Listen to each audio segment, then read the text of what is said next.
উহুদের ময়দানে নবী নাই, নবী নাই। এই আওয়াজটা যখন বেলালের কানে আসলো, বেলাল হঠাৎ করিয়া মসজিদে নববীর মধ্যে আওয়াজ শুনতে পায়। যখন বেলাল বলতেছে হাইয়া আলাস সালাহ, হাইয়া আলাল ফালাহ, এই আওয়াজটা যখন বলতেছে, হঠাৎ করিয়া কে জানি আওয়াজ দিয়া বলেছে উহুদের ময়দানে নবী নাই, নবী নাই, নবী নাই। বেলাল আজান বন্ধ করিয়া উহুদের ময়দানের দিকে রওনা হয়ে গেল। অন্য সাহাবারা বলতেছে বেলাল আজান দিবা না? বলে না না না, আমি আর আজান দিব না। কেন আজান দিবা না? বলে আমার মায়ার নবী যদি না থাকে আমি আর আজান দিয়ে কি লাভ? আমার নবী যদি দুনিয়া থেকে বিদায় হয়ে যায় আমি আর আজান দিব না, দিব না। এত পরিমাণ পাগল ছিল বেলাল মায়ার নবীর জন্য। এই দিক দিয়ে আল্লাহর নবীর একজন বড় আশিক খেজুরের বাগানে পানি দিতেছেন, হঠাৎ করিয়া তার কানের মধ্যে আওয়াজ উহুদের ময়দানে নবী নাই, উহুদের ময়দানে নবী নাই। এই আওয়াজ শোনা মাত্রই ওই আল্লাহর বান্দা বালতি দিয়া খেজুর গাছের মধ্যে পানি দেয়। বালতিরা পালাইয়া আসমানের দিকে তাকাইয়া বলে ও আসমানের মালিক, এই দুটো চক্ষুকে রিজার্ভ করে রেখেছি আমার নবীকে দেখার জন্য। আজকে আমার নবী নাকি দুনিয়া থেকে বিদায় হয়ে গেছে, অতএব আমার এই দুই চক্ষু রাখি আর লাভ নাই। আল্লাহ আপনি আমার অন্ধ বানায়া দেন। এত পরিমাণ মায়ার নবীর আশিক ছিলেন।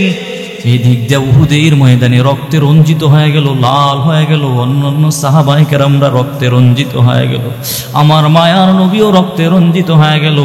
এরপরে সাহাবায়ে কেরামরা মিল্লা নবীকে দইরা একটা উহুদের পাদদেশে একটা পাথর ছিল, পাথরের উপরে উঠাইয়া নবীরে বসাইলেন। নবী একটা স্বস্তির নিঃশ্বাস পালানোর উপরে বলতেছে এ সাহাবী, আমার এই উহুদের ময়দানে কোন কোন সাহাবারা শহীদ হয়ে গেছে, এদেরকে বিনা গোসলে যান কবরস্থানে দাফন করে দাও।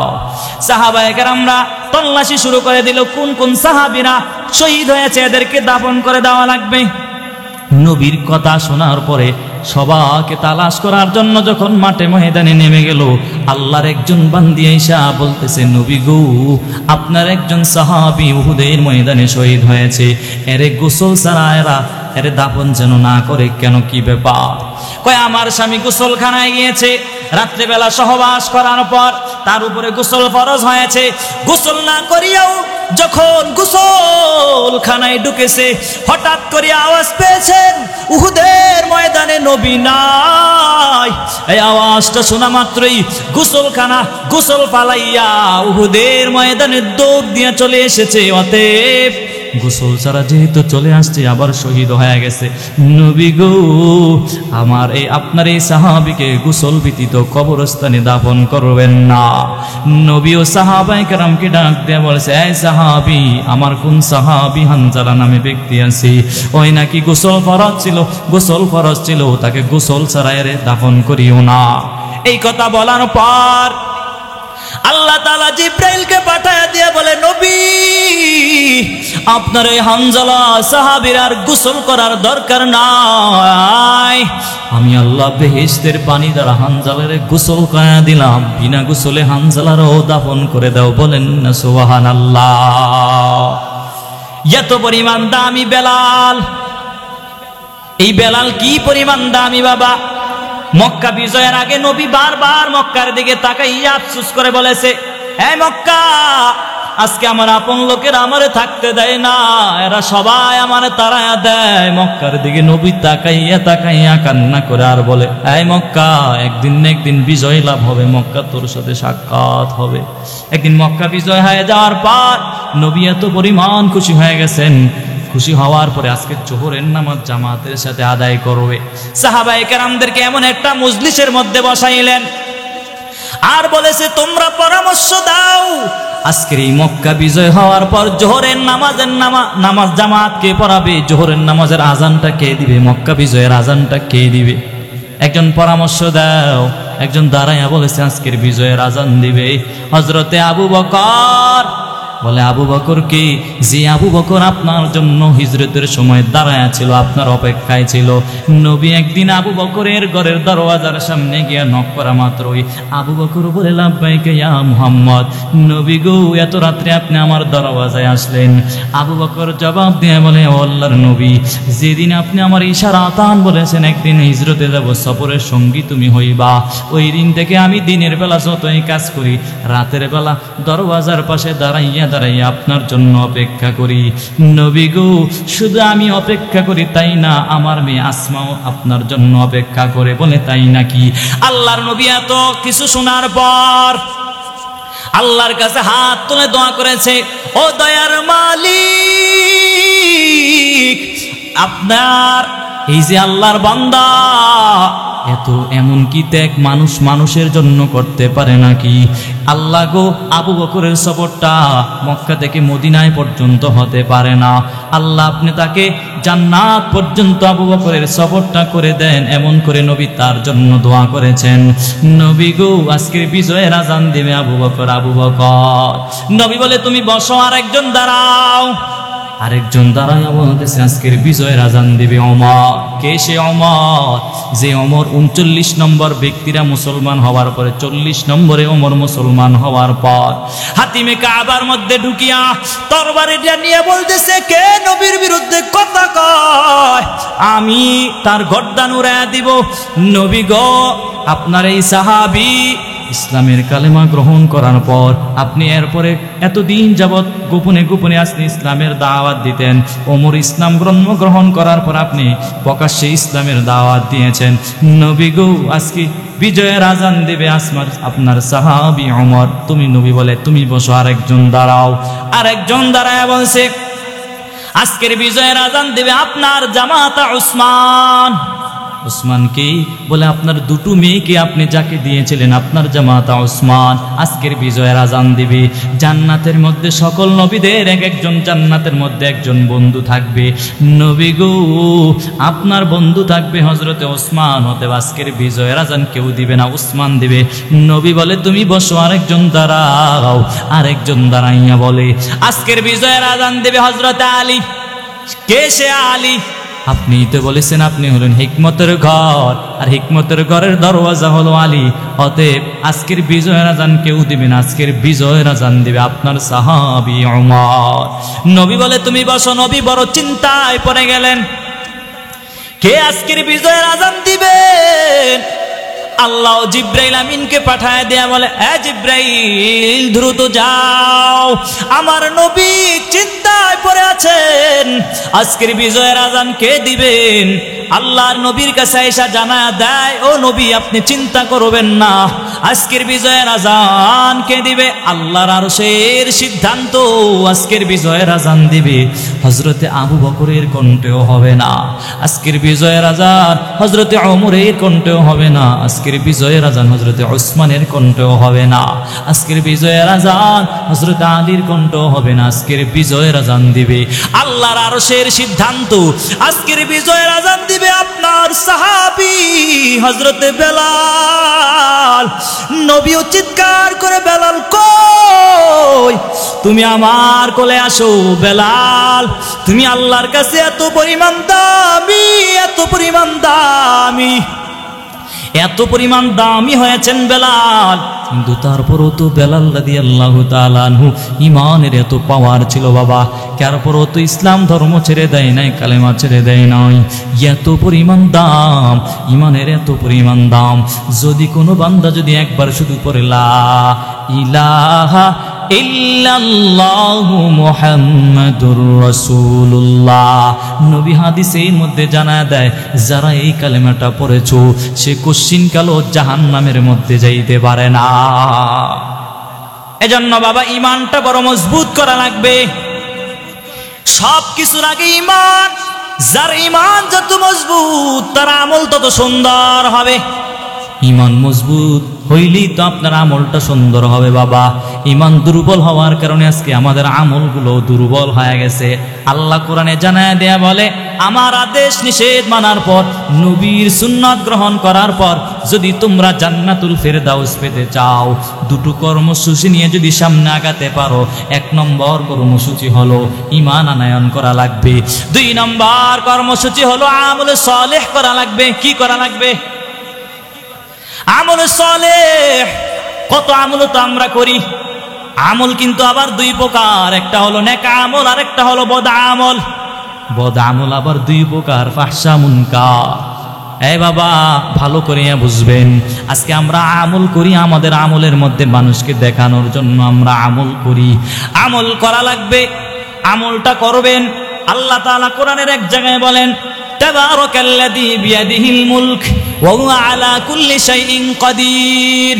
আল্লাহ বলে, তোর হায়াত মওত দিয়েছি আমি আল্লাহ, একদিন তোরে পরীক্ষা করব।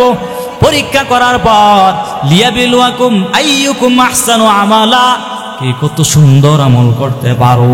আল্লাহ সুন্দর আমল করার কথা বলেছেন, আল্লাহ তো এখানে বলে নাই আকসারু আমালা, কে কত বেশি আমল করতে পারো, আল্লাহ এটা বলে নাই।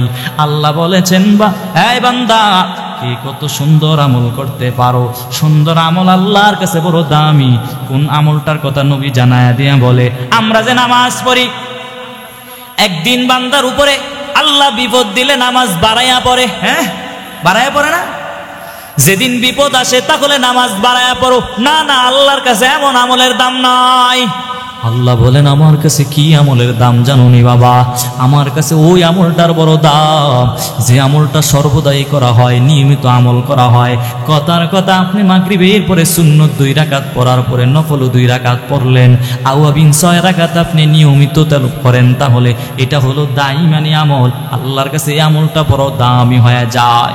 নবী এক হাদিসের মধ্যে জানায়া দেয়, অল্প আমল ওই নাজাতের জন্য যথেষ্ট। অল্প আমল কিন্তু দাইমানি করা হয়, সর্বদাই করা হয়। আল্লাহর কাছে আমলটা বড় দামি বাবা। এজন্য আমল করা লাগবে, আমলে সালেহ করা লাগবে, আমল সুন্দর করা লাগবে। কৌনাইন কা মুখতার খুদা তুমকো বানায়া, कौनैन का मुख्तार खुदा तुमको बनाया, उम्मत की निगाहबान खुदा तुमको बनाया, उम्मत की निगाहबान खुदा तुमको बनाया। अल्हम्दुलिल्लाह, জামিয়া কোরআনিয়া মদিনাতুল উলুম মাদ্রাসা এতিমখানার উদ্যোগে আজকের এই মাহফিল মহান আল্লাহ রব্বুল আলামিন আমাদেরকে কবুল করেছেন, বিদায়ী তো আমরা আসতে পেরেছি নাকি? কেউ ইচ্ছা করে আসেন নাই, আল্লাহ আমাদেরকে এনেছেন, বিদায়ী তো আমরা আসতে পেরেছি। আমি যতটুকু সময় আপনাদের সামনে কথা বলবো, অন্ততপক্ষে আমার সাথে হ্যাঁ বা না একটু বলা লাগবে। পারবেন তো ইনশাল্লাহ?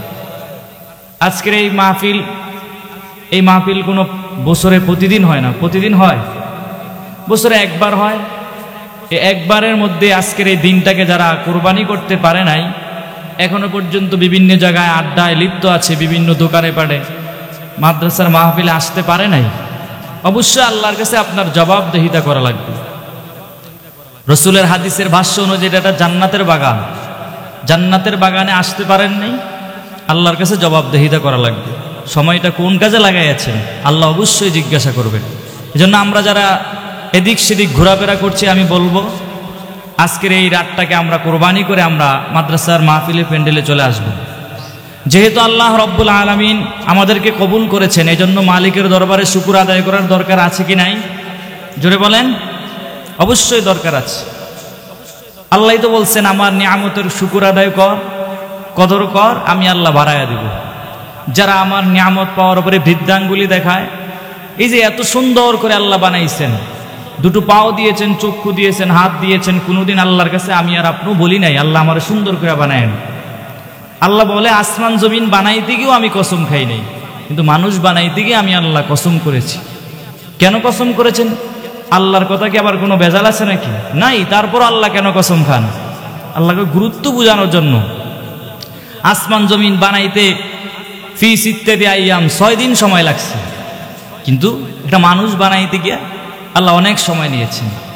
10 মাস 10 দিন পরে তুমি যখন দুনিয়ায় আসলা, এত সুন্দর আকৃতি দিয়ে আল্লাহ বানাইছেন, কিন্তু এখন দুনিয়ায় আসার পরে যেভাবে আল্লাহর নিয়ামতের কদর করা দরকার, শুকর আদায় করা দরকার, কিন্তু তো আমরা তো ওইভাবে শুকর আদায় করছি না। এই যে নিয়ামতের কদর করছেন না, শুকর আদায় করছেন না, আল্লাহর কাছে অবশ্যই এর জবাবদিহিতা করা লাগবে। এজন্য সর্বহালতে যে হালতে থাকি সব সময় আল্লাহর কাছে নিয়ামতের শুকর আদায় করবো তো ইনশাআল্লাহ। এজন্য একটা জবানকে বন্ধ না রেখে সকলে এক আওয়াজে যে মহান আল্লাহ রব্বুল আলামিন আমাদেরকে কবুল করেছেন, এজন্য সকলে অন্তরের অন্তঃস্থল থেকে কালিমাতুশ শুকর আদায় করে সকলে বলি আলহামদুলিল্লাহ।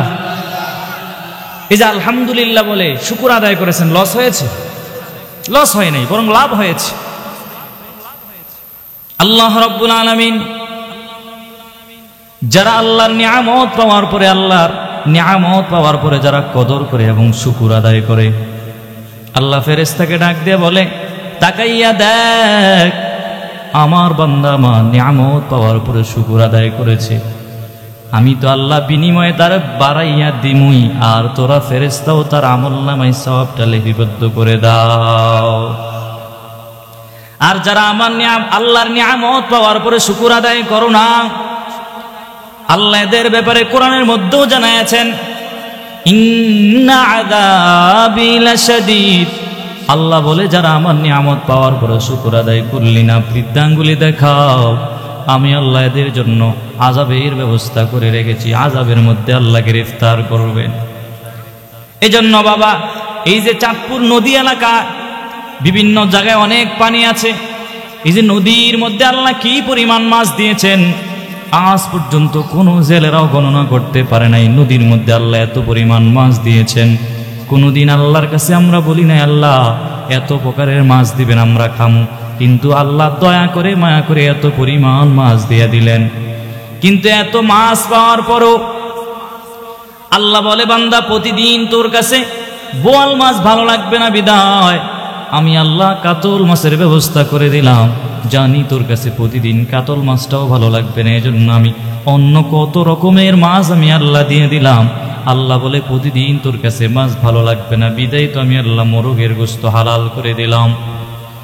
আল্লাহ বলে একদিন 2 দিন 3 দিন মোরগের গোশত খাওয়ার পর তোমার কাছে আর ভালো লাগবে না, বিদায় আমি আল্লাহ ছাগলের গোশত হালাল করে দিলাম। আমি জানি একদিন 2 দিন তুমি ছাগলের গোশত খাওয়ার পরও তোমার কাছে আর ভালো লাগবে না, এজন্য আমি আল্লাহ গরুর গোশত হালাল করে দিয়েছি। আমি জানি তোমার কাছে প্রতিদিন গরুর গোশত ভালো লাগবে না, এই জন্য আমি আল্লাহ দুম্বার গোশত হালাল করে দিয়েছি। আল্লাহ বলেন দুম্বাও তোর কাছে প্রতিদিন ভালো লাগবে না, এই জন্য আমি উটের গোশত হালাল করে দিয়েছি। আল্লাহ বলে যা দিয়েছি খা, কোনো বাধা নাই, তবে শুনে নাও, খাওয়ার পরে যদি একবার আলহামদুলিল্লাহ বলে শুকর আদায় করে দাও, আমি আল্লাহ তোর আমলনামায় তো সওয়াব দিমুই, বিনিময়ে আমি আল্লাহ তোরে আরো নিয়ামত বাড়ায়া দেব। ঠিক কিনা জোরে বলেন? এজন্য বাবা, যে হালতে থাকেন সব সময় আল্লাহর নিয়ামতের শুকর আদায় করা লাগবে। যদি নিয়ামতের অস্বীকার করেন, আল্লাহ একদিন আপনারে এত নিয়ামত দিয়েছেন, একদিন আপনার থেকে নিয়ামত গুলো চিনায় নিবেন। কত মানুষ দেখবেন আগে কত বড় লোক ছিল, হঠাৎ করে আসে গরিবের কাতারে চলে যায়। একমাত্র কারণটি জানেননি বাবা? এর অন্যতম কারণ হলো নিয়ামত পাওয়ার পরে শুকর আদায় করে নাও। যদি নিয়ামতের শুকর আদায় করত, তাহলে আল্লাহ তার থেকে নিয়ামতগুলো চিনায় নিত না। এজন্য বাবা, যে হালতে থাকবেন, অসুস্থ হলেও আল্লাহর কাছে শুকর আদায় করা লাগবে, সুস্থতা থাকলেও আল্লাহর কাছে নিয়ামতের শুকর আদায় করা লাগবে। মোট কথা, সব কথার মোট কথা হলো যে হালতে থাকেন সব সময় আল্লাহর নিয়ামতের শুকর আদায় করা লাগবে। মনোযোগ দিয়ে শুনবেন। এই যে আপনাদের এলাকায় অনেক গাছ আছে, বড় বড় গাছ আছে, আল্লাহ বলে নদীর মধ্যে আমি আল্লাহ যত পানি দিয়েছি, সাগরের মধ্যে আমি আল্লাহ যত পানি দিয়েছি, এই যে বঙ্গোপসাগর, কত বড় বড় সাগর দেখো, সব সাগরের পানিগুলো দিয়া যদি তোমরা কালি বানাও, আর যত গাছ আছে সব গাছগুলো কেটে যদি তোমরা কলম বানাও, আর যদি ওই কলম দিয়া যদি রবের প্রশংসা লেখা শুরু করে দাও, তারপরও আমি আল্লাহ রবের প্রশংসা করে শেষ করতে পারবা না। কুল লাউ কানাল বাহরু মিদাদান লিকালিমাতি রাব্বি লানাফিদাল বাহরু ক্বাবলা আন তানফাদা কালিমাতু রাব্বি ওয়ালাউ জিনা বিমিসলিহি মাদাদা।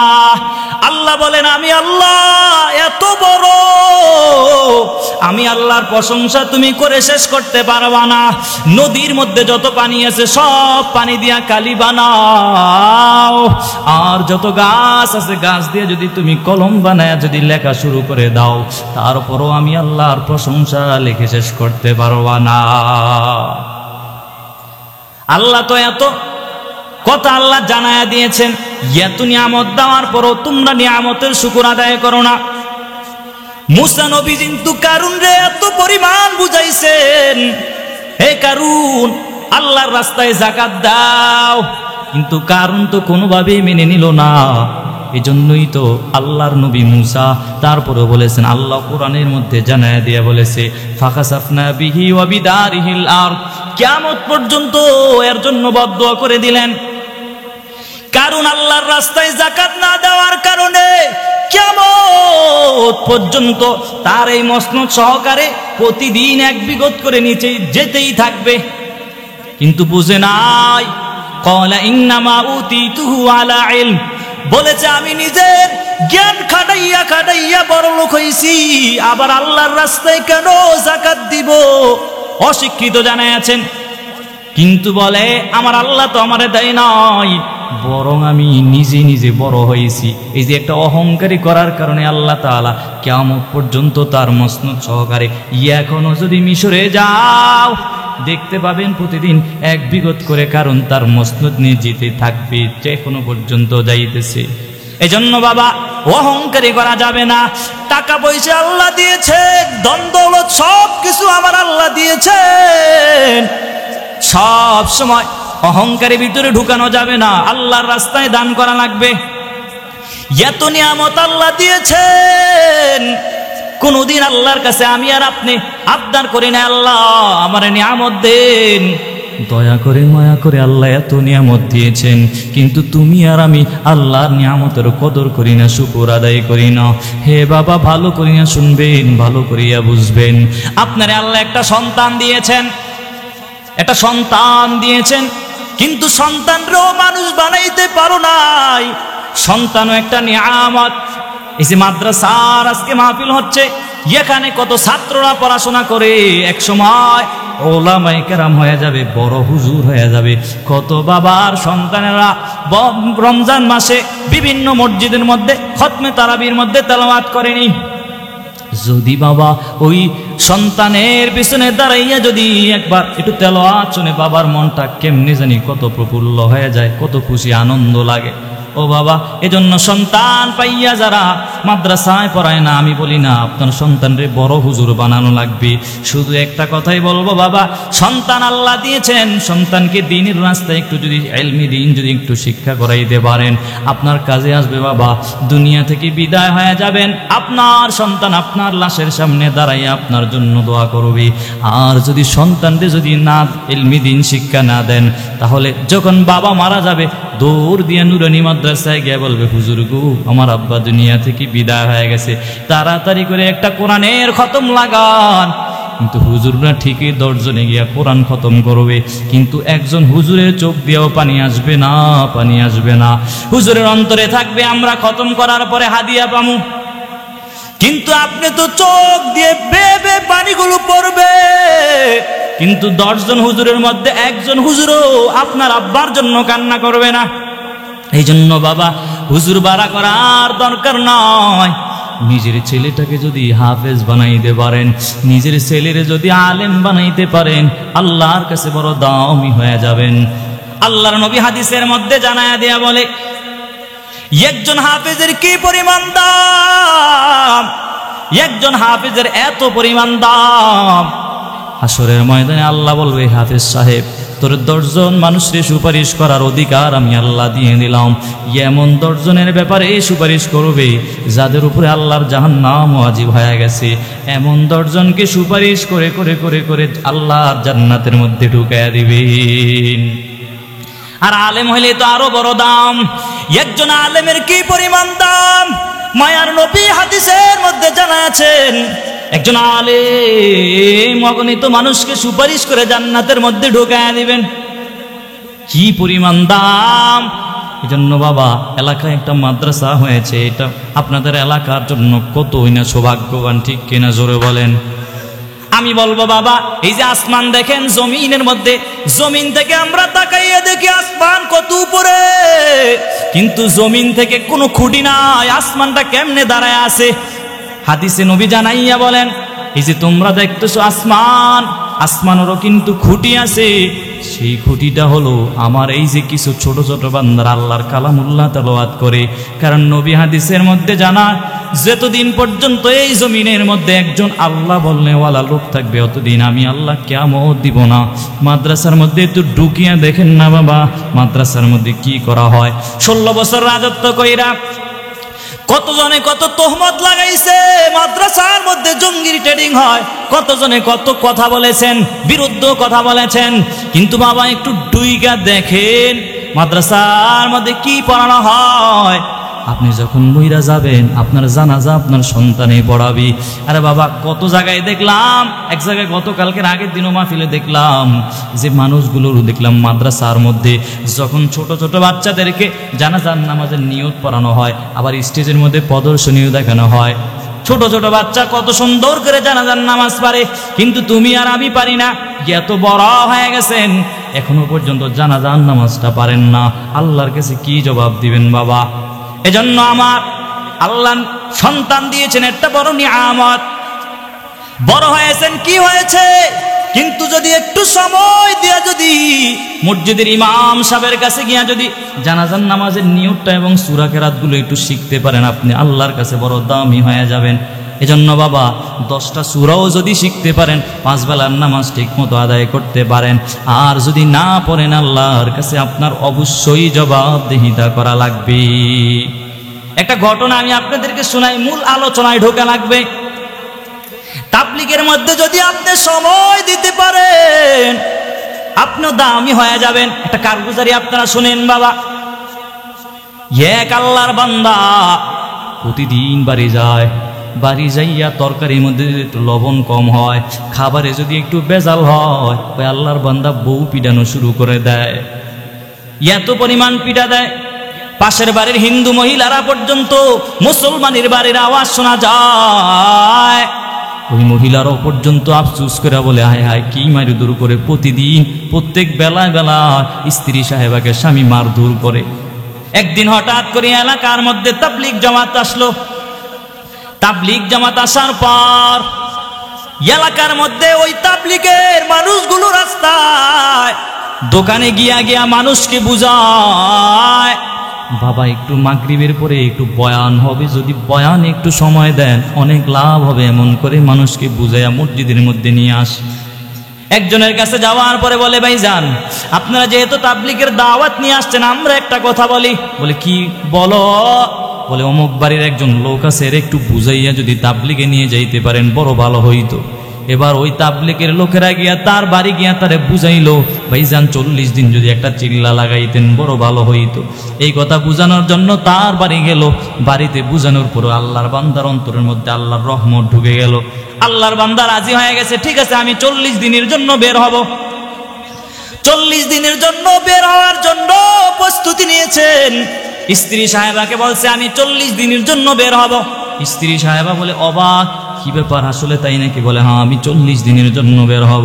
বের হওয়ার আগে তাবলীগের আমির সাহেবরে বলছে, আমার কাছে তো টাকা নাই। বলে, টাকা লাগবে না, পয়সা লাগবে না, তুমি আল্লাহর রাস্তায় বের হয়ে যাও, আল্লাহ ব্যবস্থা করে দিবে। ওই আল্লাহর বান্দা আল্লাহর রাস্তায় বের হওয়ার জন্য বের হয়ে গেল, মার্কাজের মধ্যে চলে গেল। এবার মার্কাজ থেকে সিদ্ধান্ত করে তাকে বিভিন্ন অঞ্চলের মধ্যে পাঠায় দেওয়া হলো। এবার তাবলীগের মধ্যে একটা নিয়ম আছে, তাবলীগের মধ্যে একটা নিয়ম হলো, ঘুরে ঘুরে সবার একদিন দায়িত্ব আছে। একদিন তুমি কাজ করবা, একদিন তুমি ভাত রান্না, একদিন তুমি রান্না করবা, একদিন তুমি রান্না করবা। আমির সাহেব এমন করে ভাগ করে দেয়, ঘুরে ঘুরে সবার দায়িত্ব আসে। কিন্তু আমির সাহেব আবার খাবারের আগে সব সাথী ভাইদেরকে সবক দেয়, যদি খাবারের মধ্যে লবণ কম হয় তাহলে সবাই আলহামদুলিল্লাহ পড়বে, শুকর আদায় করবা। সবাই এমন করে দোয়াটাও শিখায় দেয়। কিন্তু সবাই রান্না করে ঘুরে ঘুরে সবার রান্না আসে। একদিন হঠাৎ করে ওই আল্লাহর বান্দার ভাগে পড়ে গেল, আজকে তার রান্নার দায়িত্ব চলে আসলো। সেও আজকে রান্না করলো। রান্না করার পর রান্না একটু তরকারির মধ্যে লবণ কম হয়েছে, কিন্তু আমির সাহেব তো শিক্ষা দিয়েছে খাবারের পরে আলহামদুলিল্লাহ পড়া লাগবে। কিন্তু তার লবণ কম হওয়ার পরে সবাই খায়, কিন্তু নিজেও অনুভব করতে পারতেছে আয় হায় আমার খাবারে লবণে কম হয়েছে, কেউ তো আমার দোষ ধরে নাই। হঠাৎ করিয়া তার মাথার মধ্যে একটা ধাক্কা মারলো, হায় হায় আমি এত বছর আমার স্ত্রী সাহেবাকে খাবারের মধ্যে একটু লবণ কম হইলে আমি যে এত পরিমাণ মারধর করি, কি করলাম? তার অন্তরের মধ্যে একটা আফসোস চলে আসলো। আর তাকাইয়া দেখলো সবাই খায় আর আলহামদুলিল্লাহ পরে, আর চিন্তা করে আমি আমার স্ত্রী সাহেবেরা কি পরিমাণ মারধর করলাম। 40 দিন টাইম বের হওয়ার পর এবার বাড়ি আসলো। বাড়ি আসার পর আজকে স্ত্রী সাহেবা রান্না করছে, খাইছে, তরকারির মধ্যে লবণও কম হয়েছে, আজকে খায় আর আলহামদুলিল্লাহ পরে, আলহামদুলিল্লাহ পরে। স্ত্রী সাহেবা তাকায় দেখলো কি ব্যাপার, আমার স্বামী এত পরিবর্তন হয়ে গেল। ওই যে পাশের বাড়ির হিন্দু মহিলাও জিজ্ঞাসা করেছে তোমার স্বামী নাকি বাড়ি আসছে? বলে হ্যাঁ বাড়ি আসছে। বলো তোমার স্বামীকে এখন তোমাকে আর মারধর করে না? বলে না না আমার স্বামী আর এখন আমার মারধর করে না, বরং খাবারের মধ্যে লবণ কম হওয়ার পরও খাওয়ার পরে আলহামদুলিল্লাহ পড়েছে। একমাত্র বাবা তাবলীগের মধ্যে সময় লাগানোর কারণে কত যুবকরা পরিবর্তন হয়ে গেছে। এই জন্য বাবা আপনি বলবেন বুড়া হয়ে গেছি, তার সূরাগুলো মুখস্থ করতে পারি নাই, তাবলীগে সময় দেন দেখবেন সূরাও মুখস্থ হয়ে যাবে, অনেক সুন্নত শিক্ষা গ্রহণ করতে পারবেন তো ইনশাআল্লাহ। আল্লাহ আমাদেরকে তৌফিক দান করুক, সবাই পড়ি আমিন। আমি আপনাদের সামনে যে আয়াত পড়েছি, এই আয়াতের মধ্যে আল্লাহ জানায় দিয়া বলেন আল্লাহর আদেশ এবং নিষেধ মানার পরে রসুলের সুন্নত গায়ে লাগার পর, রসুলের আদর্শ গ্রহণ করার পর জান্নাতুল ফেরদাউস যদি পেতে চাও, দুটো কর্মসূচি নিয়ে যদি সামনে আগায় যাও তাহলে আল্লাহ তোমারে জান্নাত দিয়ে দিবেন। 1 নম্বর কর্মসূচি হলো বাবা ইন্নাল্লাযীনা আমানু, ঈমান আনয়ন করা লাগবে, ঈমানটাকে বড় মজবুত করা লাগবে। আজকে আমাদের ঈমানটা কেমন দুর্বল হয়ে যায়, নবীর বিরুদ্ধে কথা বলে কিন্তু আমাদের ঈমানের মধ্যে কোনো আওয়াজ নাই। অথচ বাবা যার ঈমান থাকবে নবীর বিরুদ্ধে যদি কথা কয় অটোমেটিক আপনার ঈমানী শক্তির দ্বারা আপনি তাদেরকে জানায়া দিবেন, আল্লাহু আকবারের স্লোগান দিয়ে জানায়া দিবেন। এটা হলো ঈমানের বড় পাওয়ার। ওলামায়ে কেরামরা ঈমানের উপর পাওয়ার এত বেশি হওয়ার কারণেই তো শাপলা চত্বরে গিয়া তারা লাঠি নিয়ে যায় না, বড় বড় সমাবেশের মধ্যে লাঠি নিয়ে যায় না। এদের একটাই অস্ত্র আছে, তাওয়াক্কালতু আলাল্লাহ, আল্লাহর উপর ভরসা করে তারা মাঠে নেমে যায়। আর আল্লাহু আকবারের স্লোগানে বেঈমান নাস্তিক সব পালাইতে বাধ্য হয়। ঠিক কিনা জোরে বলেন? আল্লাহ বলেন জান্নাতুল ফিরদাউস যদি পেতে চাও দুটো কর্মসূচি নিয়ে সামনে আগানো লাগবে। 1 নম্বর কর্মসূচি হলো ঈমান। ঈমান একটা দামি সম্পদ বাবা, যদি ঈমান হারা হয়ে যদি কবরে ঢুকে যাও তাহলে কোশ্চিন গেল বাবা তুমি জান্নাত পাইবা না, জান্নাত পাইবা না। আল্লাহ ভিন্ন এক আয়াতের মধ্যে আল্লাহ জানায়া দিয়া বলে ইন্নাল্লাহা আশতারা মিনাল মুমিনিনা আনফুসাহুম ওয়া আমওয়ালাহুম বিআন্না লাহুমুল জান্নাহ। আল্লাহ আয়াতের মধ্যে জানায়, এই আয়াতের মধ্যে আল্লাহ বুঝাইছেন আমি আল্লাহ মুমিনদের থেকে জান আর মাল কিনে নিলাম, বিনিময়ে আমি আল্লাহ তাদেরকে জান্নাত দিয়ে দিলাম। শুধুমাত্র আল্লাহ এই আয়াত দ্বারা বোঝা যায় আল্লাহ শুধুমাত্র মুমিনদেরকে আল্লাহ জান্নাত দিবেন। ঠিক কিনা জোরে বলেন? কোন বেদিনকে আল্লাহ জান্নাত দিবেন না, কোন কাফেরকে আল্লাহ জান্নাত দিবেন না। এজন্য বাবা তুমি যদি ঈমান হারা হয়ে যদি কবরে যাও তাহলে তুমিও কিন্তু জান্নাত পাইবা না। এজন্য বাবা ঈমান একটা দামি সম্পদ। সাহাবায়ে কেরাম অন্য আয়াতে আল্লাহ জানায় দিয়া বলে আমিনু কামা আমানান নাস। আল্লাহ আয়াতের মধ্যে জানায় দিয়া বলে এই গোটা পৃথিবীর মানুষ তোমরা সাহাবায়ে কেরামের মতো ঈমান আনয়ন করো। সাহাবায়ে কেরামের ঈমানটা বড় মজবুত ছিল। কেমন ছিল সাহাবায়ে কেরামের ঈমান? কথা মনোযোগ দিয়ে শুনবেন বাবা। সাহাবায়ে কেরামের ঈমান কত মজবুত। হযরতে বেলাল রাদিয়াল্লাহু তাআলা আনহুর দিকে একটু তাকায়া দেখেন। এই বেলাল নবীর কাছে আসার পর, কালেমা গ্রহণ করার পর এত পরিমাণ আল্লাহর কাছে দামি হয়ে গেছে। বেলাল রাদিয়াল্লাহু তাআলা আনহু ইসলাম ধর্ম গ্রহণ করার পর, তার কালেমা গ্রহণ করার পর এর পেটের ধান্দার কারণে উমাইয়া বিন খলফের গোলাম হয়ে গেছে। গোলাম হওয়ার পরে গোলামি করতেছে, একদিন হঠাৎ করে তাকাইয়া দেখে বেলালের ঠোঁট নড়াচড়া করে, তিনি কি পড়তেছে। উমাইয়া তাকায় দেখে, বেলাল তোর ঠোঁট কেন নড়াচড়া করে? বলে আমি আল্লাহর জিকির করি। বলে কোন আল্লাহর জিকির করো? কয় তোমারে যিনি বানাইছেন, আমারে যিনি বানাইছেন উনি হলো আমার আল্লাহ। উমাইয়া বলতেছে, হে বেলাল, যদি আল্লাহর জিকির করা বন্ধ না করো তোমারে আমি এত পরিমাণ শাস্তি দিব। বেলাল রে, কারণ ইমানদারের পাওয়ার এত পরিমাণ, ইমানের মধ্যে আঘাত আসলে তাদের ইমান আরো বেড়ে যায়। এতক্ষণ যাবৎ বিলাল আস্তে আস্তে বলতো আহাদ আহাদ, এখন যখন ডাক দিয়েছে এখন বেলালের আওয়াজ আরো বাড়ায়া দিয়েছে। বেলাল এতক্ষণ যাবৎ আস্তে আস্তে বলতো আহাদ আহাদ, এখন বেলাল জোরে জোরে পড়ে আল্লাহ আল্লাহ, আহাদ আহাদ জোরে জোরে জিকির করতেছে। মাইয়া তাকায় দেখলো কোনোভাবে বেলালকে থামানো যায় না। এই বেলাল, তোরে এত পরিমাণ শাস্তি দিব। এবার উমাইয়া চিন্তা করার পর বেলাল রাদিয়াল্লাহু তাআলা নূর হাতে পায়ে রশি লাগাইয়া আরবের ছোট ছোট বাচ্চাদের হাতের মধ্যে অর্পণ করে দিয়েছে। এই ছোট বাচ্চারা তোরা টানতে থাক। আর আরবের মরুভূমির বালুগুলো এত পরিমাণ উত্তপ্ত গরম ছিল, বেলালকে উত্তপ্ত গরম বালুর উপরে শোয়াইয়া একটা রশি ছোট ছোট বাচ্চাদের হাতের মধ্যে অর্পণ করে দিল। আর একটা রশি ওই যে উটের পায়ের মধ্যে বেঁধে দিয়েছে। আর উটকে এমন দৌড়া করতেছে, তারা করতেছে, কিন্তু তারপরও বেলাল ইমান বিক্রি করে দেয় নাই।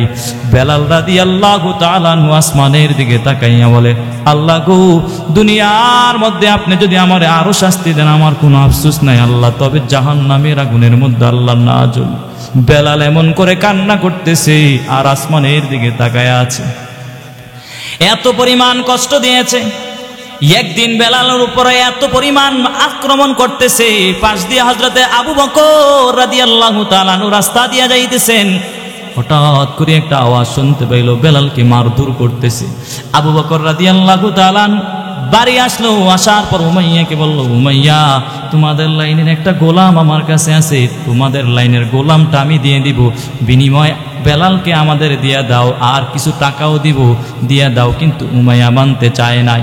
এদিক দিয়ে মায়ার নবী আবু বকরকে বলে, আবু বকর, যখন তুমি বেলালকে খরিদবা তখন কিছু টাকা আমার অংশীদারের মধ্যে রাখবা, কারণ বেলাল এত পরিমাণ দামি একজন সাহাবী। বেলালের পায়ের হাটের নড়াচড়াটা পর্যন্ত আমি আরশে আজিমের মধ্যে শুনতে পেয়েছি। অতএব বেলাল এত পরিমাণ একজন দামি, বেলালের অংশীদারের মধ্যে আমারও রাখিও। কিন্তু উমাইয়া এত পরিমাণ কষ্ট দিয়েছে, তারপরও বেলাল ইমানটাকে বিক্রি করে দেয় নাই, কখনো তাদের সামনে মাথা নত করে নাই। কিন্তু তুমি আর আমি, বাবা, আমি দিনাজপুরের মধ্যে একটা সফরে গেলাম গত বছর, সেখানেও নাকি শুনলাম যে 15,000 টাকার বিনিময়ে মানুষকে নাস্তিক বানানো হয়। 15,000 টাকা দিলে নাকি খ্রিস্টান হয়ে যায়, 20,000 টাকা দিলে নাকি খ্রিস্টান হয়ে যায়। এরা গিয়া তাদেরকে বুঝায় 15,000 টাকা দেব তোমরা, মুসলমান থেকে খ্রিস্টান হয়ে যায়। চিন্তা করেন বাবা, মুসলমানের ইমান কত দুর্বল। অথচ আল্লাহ তাআলা কোরআনে জানাচ্ছেন, জান্নাতুল ফেরদাউস যদি পেতে চাও দুটো কর্মসূচি নিয়ে সামনে আগানো লাগবে। এক নম্বর কর্মসূচি হলো ঈমান। কিন্তু ঈমানটা দুর্বল হওয়ার কারণে মুসলমান সব জায়গায় পরাজিত লাভ করে ফেলে। যদি ঈমানটা মজবুত করো বাবা, আল্লাহর কাছে বড় দামি হয়ে যাইবা, ঈমানি শক্তিও আল্লাহ বাড়ায়া দিবেন। ঠিক কিনা জোরে বলেন। এই বেলাল তো এত পরিমাণ দামি একজন সাহাবী, বেলালের কথা কি বলবো বাবা। আল্লাহ নবী উহুদের ময়দানে যাবেন, উহুদের ময়দানে যাওয়ার আগে বেলালকে বলেছে, বেলাল তুমি মসজিদে নববীর মধ্যে আজান দিবা আর নামাজ পড়াইবা, আমরা উহুদের ময়দানে যুদ্ধ করার জন্য যাব। বেলাল কিন্তু নবীকে বারবার বলেছেন, নবী গো, আমার যাওয়ার জন্য আমাকে আপনার সাথে নিয়ে যান। নবী বলেছেন, বেলাল তুমি মসজিদে নববীর মধ্যে আজান দিবা আর নামাজ পড়াইবা। এই জন্য বেলাল যায় নাই, নবীর আদেশ মানার কারণে বেলাল যায় নাই। নবী উহুদের ময়দানে চলে গেল, উহুদের ময়দানে চলে গেল। উহুদের ময়দানে যুদ্ধ শুরু হয়ে গেল। সাহাবায়ে কেরামরা রক্তে রঞ্জিত। হঠাৎ করে একটা আওয়াজ, বেদিনীর আওয়াজ দিয়া বলেছে, উহুদের ময়দানে নবী নাই, নবী নাই। এই আওয়াজটা যখন বেলালের কানে আসলো, বেলাল হঠাৎ করিয়া মসজিদে নববীর মধ্যে আওয়াজ শুনতে পায়। যখন বেলাল বলতেছে হাইয়া আলাস সালাহ, হাইয়া আলাল ফালাহ, এই আওয়াজটা যখন বলতেছে, হঠাৎ করিয়া কে জানি আওয়াজ দিয়া বলেছে, উহুদের ময়দানে নবী নাই, নবী নাই, নবী নাই। বেলাল আজান বন্ধ করিয়া উহুদের ময়দানের দিকে রওনা হয়ে গেল। অন্য সাহাবারা বলতেছে, বেলাল আজান দিবা না? বলে না না না, আমি আর আজান দিব না। কেন আজান দিবা না? বলে আমার মায়ার নবী যদি না থাকে আমি আর আজান দিয়ে কি লাভ? আমার নবী যদি দুনিয়া থেকে বিদায় হয়ে যায় আমি আর আজান দিব না, দিব না। এত পরিমাণ পাগল ছিল বেলাল মায়ার নবীর জন্য। এই দিক দিয়ে আল্লাহর নবীর একজন বড় আশিক খেজুরের বাগানে পানি দিতেছেন। হঠাৎ করিয়া তার কানের মধ্যে আওয়াজ, উহুদের ময়দানে নবী নাই, উহুদের ময়দানে নবী নাই। এই আওয়াজ শোনা মাত্রই ওই আল্লাহর বান্দা বালতি দিয়া খেজুর গাছের মধ্যে পানি দেয়। বালতিরা পালাইয়া আসমানের দিকে তাকাইয়া বলে, ও আসমানের মালিক, এই দুটো চক্ষুকে রিজার্ভ করে রেখেছি আমার নবীকে দেখার জন্য। আজকে আমার নবী নাকি দুনিয়া থেকে বিদায় হয়ে গেছে, অতএব আমার এই দুই চক্ষু রাখি আর লাভ নাই। আল্লাহ আপনি আমার অন্ধ বানায়া দেন। এত পরিমাণ মায়ার নবীর আশিক ছিলেন। এই দিক দিয়ে উহুদের ময়দানে রক্তে রঞ্জিত হয়ে গেল, লাল হয়ে গেল। অন্যান্য সাহাবায়ে কেরামরা রক্তে রঞ্জিত হয়ে গেল। আমার মায়ার নবীও রক্তে রঞ্জিত হয়ে গেল। এরপরে সাহাবায়ে কেরামরা মিল্লা নবীকে দইরা একটা উহুদের পাদদেশে একটা পাথর ছিল, পাথরের উপরে উঠাইয়া নবীরে বসাইলেন। নবী একটা সুস্থির নিঃশ্বাস পালানোর পরে বলতেছে, এই সাহাবী, আমার এই উহুদের ময়দানে কোন কোন সাহাবারা শহীদ হয়ে গেছে, এদেরকে বিনা গোসলে যান কবরস্থানে দাফন করে দাও। সাহাবায়ে কেরামরা তল্লাশি শুরু করে দিল, কোন কোন সাহাবীরা শহীদ হয়েছে এদেরকে দাফন করে দেওয়া লাগবে। নবীর কথা শোনার পরে সবাইকে তালাশ করার জন্য যখন মাঠে ময়দানে নেমে গেল, আল্লাহর একজন বান্দি আইসা বলতেছে, নবী গো, আপনার একজন সাহাবী উহুদের ময়দানে শহীদ হয়েছে, এরে গোসল ছাড়া এরে দাফন যেন না করে। কেন, কি ব্যাপার? কয় আমার স্বামী গোসলখানায় গিয়েছে, রাত্রিবেলা সহবাস করার পর তার উপরে গোসল ফরজ হয়েছে। গোসল না করিয়াও যখন গোসলখানায় ঢুকেছে, হঠাৎ করে আওয়াজ পেয়েছেন উহুদের ময়দানে নবী নাই। এই আওয়াজটা শোনা মাত্রই গোসল পালাইয়া উহুদের ময়দানে দৌড় দিয়ে চলে এসেছে। অতএব গোসল ছাড়া যেহেতু চলে আসছে, আবার শহীদ হয়ে গেছে, নবী গো, আমার আপনার এই সাহাবীকে গোসল ব্যতীত কবরস্থানে দাফন করবেন না। নবী ও সাহাবায়ে কেরামকে ডাক দিয়ে বলেছে, এই সাহাবী, আমার কোন সাহাবী হানজালা নামে ব্যক্তি আছে, ওই নাকি গোসল ফরজ ছিল, তাকে গোসল ছাড়া এর দাফন করিও না। এই কথা বলার পর আল্লাহ তাআলা জিব্রাইলকে পাঠায় দিয়ে বলে, নবী, আপনার এই হানজালা সাহাবীর আর গোসল করার দরকার নাই। আমি আল্লাহ বেহেশতের পানি দ্বারা হানজালার গোসল করায়া দিলাম, বিনা গোসলে হানজালারও দাফন করে দাও। বলেন না সুবহানাল্লাহ। এত পরিমাণ দামি বেলাল। এই বেলাল কি পরিমাণ দামি বাবা! মক্কা বিজয়ের আগে নবী বারবার মক্কার দিকে তাকাইয়া আফসোস করে বলেছে, এই মক্কা, আজকে আমার আপন লোকেরা আমারে থাকতে দেয় না, এরা সবাই আমারে তাড়ায়া দেয়। মক্কার দিকে নবী তাকাইয়া তাকাইয়া কান্না করে আর বলে, এই মক্কা, একদিন না একদিন বিজয় লাভ হবে, মক্কা তোর সাথে সাক্ষাৎ হবে। একদিন মক্কা বিজয় হয়ে যাওয়ার পর নবী এত পরিমাণ খুশি হয়ে গেছেন। খুশি হওয়ার পরে আজকে জোহরের নামাজ জামাতের সাথে আদায় করবে। সাহাবায়ে কেরামদেরকে এমন একটা মজলিসের মধ্যে বসাইলেন আর বলেছে, তোমরা পরামর্শ দাও, আজকের এই মক্কা বিজয় হওয়ার পর জোহরের নামাজ জামাত কে পড়াবে, জোহরের নামাজের আজানটা কে দিবে, মক্কা বিজয়ের আজানটা কে দিবে। একজন পরামর্শ দাও। একজন দাঁড়াইয়া বলেছে আজকের বিজয়ের আজান দিবে হযরতে আবু বকর। বলে আবু বকর কি?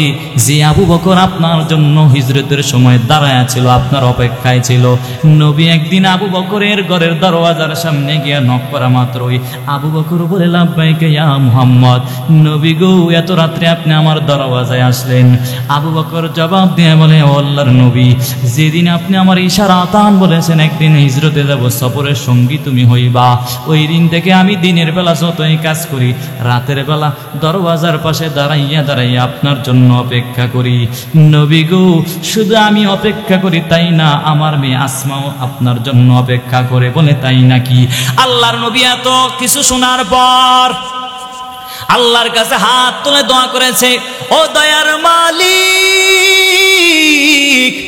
আপনার এই যে আল্লাহর বান্দা, এত এমন কি ত্যাগ মানুষ মানুষের জন্য করতে পারে নাকি? আল্লাহ গো, আবু বকরের সফরটা মক্কা থেকে মদিনায় পর্যন্ত হতে পারে না, আল্লাহ আপনি তাকে জান্নাত পর্যন্ত আবু বকরের সফরটা করে দেন। এমন করে নবী তার জন্য দোয়া করেছেন।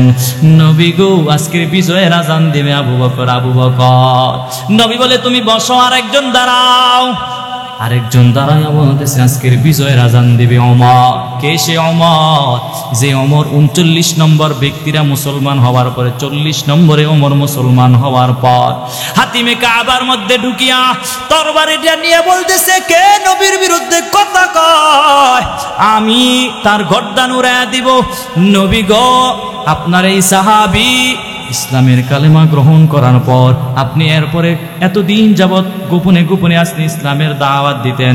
ওমর ইসলাম গ্রহণ করার পর আপনি প্রকাশ্যে ইসলামের দাওয়াত দিয়েছেন।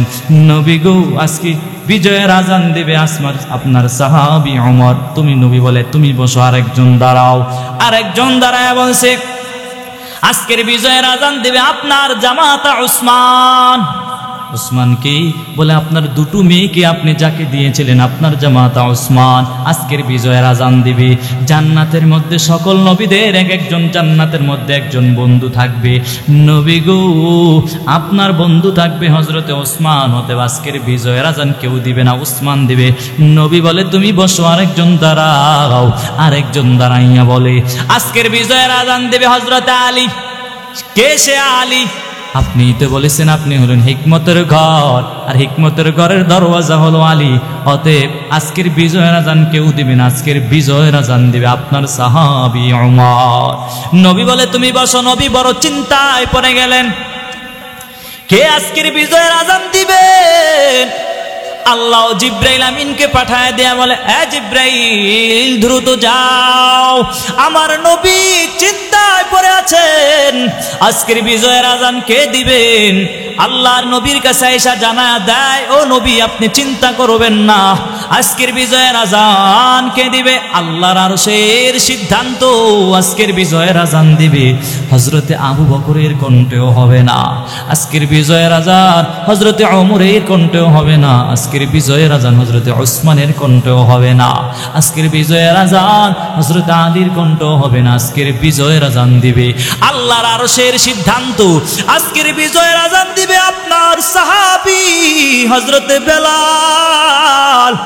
নবীও চিৎকার করে, বেলাল কই, তুমি আমার কোলে আসো। বেলাল, তুমি আল্লাহর কাছে এত পরিমাণ দামি, এত পরিমাণ দামি, এত পরিমাণ দামি হয়েছেন বেলাল, কিন্তু তারপরও তো বেলাল রাদিয়াল্লাহু তাআলা আনহু ঈমানের এত পাওয়ার ছিল বাবা, তারপরও তো ইসলাম ধর্ম ছেড়ে দেয় নাই, কালেমা ছেড়ে দেয় নাই। এত পরিমাণ দাম, ঈমানের এত পরিমাণ দাম। যদি কোনো বান্দা যদি একবার শুধু পড়ে লা ইলাহা ইল্লাল্লাহু মুহাম্মাদুর রাসূলুল্লাহ, নবী হাদিসের মধ্যে জানা দেয় যারা এই কালেমাটা পড়েছো সে কোশ্চিনকালও জাহান্নামের মধ্যে যাইতে পারে না। এজন্য বাবা ঈমানটা বড় মজবুত করা লাগবে। সব কিছুর আগে ঈমান। যার ঈমান যত মজবুত তার আমল তত সুন্দর হবে। ইমান মজবুত হইলেই তো আপনার আমলটা সুন্দর হবে বাবা। ইমান দুর্বল হওয়ার কারণে আজকে আমাদের আমলগুলো দুর্বল হয়ে গেছে। আল্লাহ কোরআনে জানায় দেয়া বলে, আমার আদেশ নিষেধ মানার পর, নবীর সুন্নাত গ্রহণ করার পর যদি তোমরা জান্নাতুল ফেরদাউস পেতে চাও, দুটো কর্মসূচি নিয়ে যদি সামনে আগাতে পারো। 1 নম্বর কর্মসূচি হলো ইমান আনয়ন করা লাগবে। 2 নম্বর কর্মসূচি হলো আমল সালেহ করা লাগবে। কি করা লাগবে? আমল সালেহ। কত আমল তো আমরা করি। আমল কিন্তু আবার 2 প্রকার, একটা হলো নেক আমল আর একটা হলো বদ আমল। বদ আমল আবার 2 প্রকার, ফাহশা মুনকার। এই বাবা ভালো করে বুঝবেন, আজকে আমরা আমল করি, আমাদের আমলের মধ্যে মানুষকে দেখানোর জন্য আমরা আমল করি। আমল করা লাগবে, আমলটা করবেন। আল্লাহ তাআলা কোরআনের এক জায়গায় বলেন, তাবারাকাল্লাযী বিয়াদিহিল মুলক ওয়া হুয়া আলা কুল্লি শাইইন কাদির। আল্লাহ বলে, তোর হায়াত মওত দিয়েছি আমি আল্লাহ, একদিন তোরে পরীক্ষা করব। পরীক্ষা করার পর লিয়াবিলুয়াকুম আইয়ুকুম আহসানু আমালা, কে কত সুন্দর আমল করতে পারো। আল্লাহ সুন্দর আমল করার কথা বলেছেন, আল্লাহ তো এখানে বলে নাই আকসারু আমালা, কে কত বেশি আমল করতে পারো, আল্লাহ এটা বলে নাই। আল্লাহ বলেছেন, বা এই বান্দা কে কত সুন্দর আমল করতে পারো। সুন্দর আমল আল্লাহর কাছে বড় দামি। কোন আমলটার কথা নবী জানায়া দিয়ে বলে, আমরা যে নামাজ পড়ি, একদিন বান্দার উপরে আল্লাহ বিপদ দিলে নামাজ বাড়াইয়া পড়ে। হ্যাঁ, বাড়াইয়া পড়ে না? যেদিন বিপদ আসে তাহলে নামাজ বাড়াইয়া পড়ো। না না, আল্লাহর কাছে এমন আমলের দাম নাই। আল্লাহ বলেন, আমার কাছে কি আমলের দাম জানোনি বাবা? আমার কাছে ওই আমলটার বড় দাম, যে আমলটা সর্বদাই করা হয়, নিয়মিত আমল করা হয়। কথার কথা, আপনি মাগরিবের পরে সুন্নত 2 রাকাত পড়ার পরে নফল 2 রাকাত পড়লেন, আওয়াবিন 6 রাকাত আপনি নিয়মিত তেল করেন, তাহলে এটা হলো দাইমানি আমল। আল্লাহর কাছে এই আমলটা বড় দামি হয়ে যায়। নবী এক হাদিসের মধ্যে জানায়া দেয়, অল্প আমল ওই নাজাতের জন্য যথেষ্ট। অল্প আমল কিন্তু দাইমানি করা হয়, সর্বদাই করা হয়। আল্লাহর কাছে আমলটা বড় দামি বাবা। এজন্য আমল করা লাগবে, আমলে সালেহ করা লাগবে, আমল সুন্দর করা লাগবে। যে যত বেশি আমল করবেন আল্লাহর কাছে হাসরের ময়দানে এক আল্লাহর বান্দা গিয়া বলবে, আল্লাহ আমি তো 50 বছর ইবাদত করেছি, আল্লাহ গো আমলের পাওয়ার দেখায়। আল্লাহর কাছে যদি যাও, আমলের পাওয়ার দেখা আল্লাহর কাছে চলবে না। এক আল্লাহর বান্দা হাসরের ময়দানে গিয়া 50 বছরের ইবাদত নিয়ে যাবে। 50 বছরের ইবাদত নিয়ে যাওয়ার পর আল্লাহর কাছে বলবে, আল্লাহ গো আমার পানির তৃষা লাগছে, একটু পানি দাও। ফেরেশতাদের কাছে পানি চাওয়ার পরে আল্লাহ বলবে, বিনিময় কি দিবে বলো? বলে, বিনিময়ে 50 বছরের ইবাদত দিয়ে দিমু, তারপরও আমার 1 গ্লাস পানি দেন। আল্লাহ বলবে, ও ফেরেশতা দাও, তার 1 গ্লাস পানি দাও। 1 গ্লাস পানি পান করার পর তার তৃষ্ণা মিটবে না। আল্লাহর ফেরেশতাদের কাছে বলবে, ও ফেরেশতারা আমার আরেক গ্লাস পানি দাও। বলবে, বিনিময় কি দিবা? এতদিন তো দিছো, 50 বছরের ইবাদত দিলে, 1 গ্লাস পানি দিলাম, এখন বিনিময় কি দিবা? আল্লাহর বান্দা বলে, আল্লাহ আমার কাছে তো কিছুই না। তখন আল্লাহর কাছে মাথা নত করে বলবে, আল্লাহ গো এত বছর ইবাদত করা আমার কোনো পাওয়ার নাই, আপনার একমাত্র রহমান নামের খাতিরে, গফফার নামের খাতিরে আপনার সামনে মাথা নত করলাম। আল্লাহ আপনি আমারে মাফ করে দেন। আল্লাহ যদি মাফ করে দেয় তাহলে জান্নাত পাওয়া আপনার জন্য সহজ হয়ে যাবে। ঠিক কিনা জোরে বলেন। কিছু মানুষ আছে দেখবেন 5 বেলার নামাজ পড়ে, আবার আমলও করে, আবার পাওয়ার দেখা, আমি তো নামাজ পড়ি। বাবা নামাজ পড়া বাহাদুরি দেখার এটা কোনো বিষয় না। আল্লাহ যারে কবুল করে নেয়, আল্লাহ যারে পছন্দ করে হাসরের ময়দানে আল্লাহ যারে মাফ করে দেয়, এটা সব পূর্ণ আল্লাহর কাছে। এজন্য জান্নাতুল ফেরদাউস যদি পেতে চাও, ঈমান আমল করার পরে আমলের মধ্যে কোনো বেদাত থাকা যাবে না। কি থাকা যাবে না? বেদাত মুক্ত আমল করা লাগবে। একদল লোকেরা বলবে আমরা বেদাতি, আর একদল বলবে আমরা ওয়াহাবি। নামাজে আজানের আগে তোমরা দুরূদ পড়ো, এটা কোন হাদিসের মধ্যে পাইছেন বাবা? এত অতিভক্তি, আবেগ দেখাইয়া অতিভক্তি হলো চোরের লক্ষণ বাবা। তুমি আজানের আগে দুরূদ পড়া কি বুঝাইতে চাও? নবীরে বেশি মহব্বত করো। আমরা নবীরে মহব্বত করি না। বাবা তোমার বডির দিকে আর আমাদের বডির দিকে তাকায়া দেখ, নবীর কয়টা সুন্নত লাগাইছো, তুমি কয়টা লাগাইছো, আর আমি কয়টা লাগাইছি। তোমার যদি চেক করা হয়, তোমার পকেটের মধ্যে মেসোয়াক পাওয়া যাবে না, ডিলাগুলো পাওয়া যাবে না, টিস্যু পাওয়া যাবে না। কিন্তু আমরা নবীর এত পরিমাণ পাগল হওয়ার পরও আমরা বলি না যে আজানের আগে দুরূদ পড়া লাগবে। অতিভক্তি সুরের লক্ষণ যেটারে কয় এটাই তারা করে, ঠিক কিনা জোরে বলেন?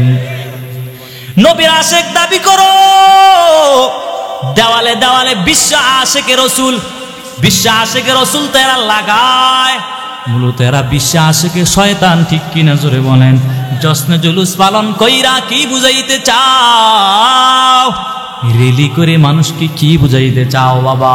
রাস্তায় নাইমা এবারও দেখলাম ডেক্সাট বাজাইয়া বাজাইয়া তালে তালে নাচ্চা নাচ্চা নবীরে সম্মান জানাও। বেয়াদব বিচারার অন্য কিছুই হতে পারে না, ঠিক কিনা জোরে বলেন? আবার আমরা মিলাদ পড়ি না, এজন্য আমাদেরকে ওয়াহাবি কয়। কেমনে আমরা ওয়াহাবি হইলাম রে বাবা? ওয়াহাবি কারে কই তুমিও জানো না, আমরাও জানি না। সামান্য একটা কারণে আমরা আমাদেরকে গালি দিয়া দাও। মিলাদ না পড়ার কারণে যদি ওয়াহাবি হয়ে যায়, ইয়া নবী সালাম আলাইকা পড়লে যদি লাভ হইতো, তাহলে আমরাও তো হাদিসে পাইতাম, পাই নাই কোনোদিন। এর মানে হলো বাবা, এরা দলিল দেয় এটা হলো মুস্তাহাব আমল। মুস্তাহাব আমলের জন্য তোমরা আরেক দল বাইকে জাতি বাইরে কেমনে ওয়াহাবি বইলা গালি দাও? তোমাদের কোনো, আবার দেখলাম এক বক্তা সাহেব বয়ান করে বলে ওয়াহাবির মাইয়া বিয়া করা যাবে না, ওয়াহাবির সাথে এদেরকে খাসি করানো যাবে না, খেসি করানো যাবে না। কি ধরনের কথা বলে বাবা? কারা সুন্নাত মানে? নবী বলে যারা আমার আশেক। নবীর প্রকৃতপক্ষে আশেক হলো যারা নবীর সুন্নতের অনুসরণ করে। আল্লাহর নবী হাদিসের মধ্যে জানায়, তারাকতু ফীকুম আমরাইন লান তাদিল্লু মা তামাসসাকতুম বিহিমা কিতাবাল্লাহি ওয়া সুন্নাতা ওয়া রাসূলি।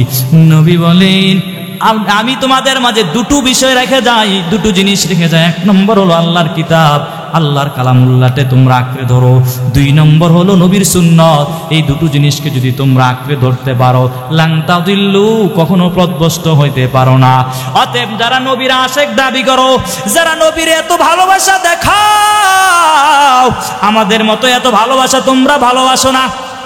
আমরা নবীরে এত পরিমাণ ভালোবাসি, কারণ নবীরে যারা মোহাব্বত করে এরাই তো দাঁড়িয়ে রাখবে, যারা নবীরে মোহাব্বত করে তারাই তো সুন্নত তরিকা মতো জীবন যাপন করবে, ঠিক কিনা জোরে বলেন? আমার মূল কথা হলো বাবা, আমলে সালেহ করা লাগবে। এই আমলের মধ্যে নামাজ আসেনি বাবা? হ্যাঁ আসেনি?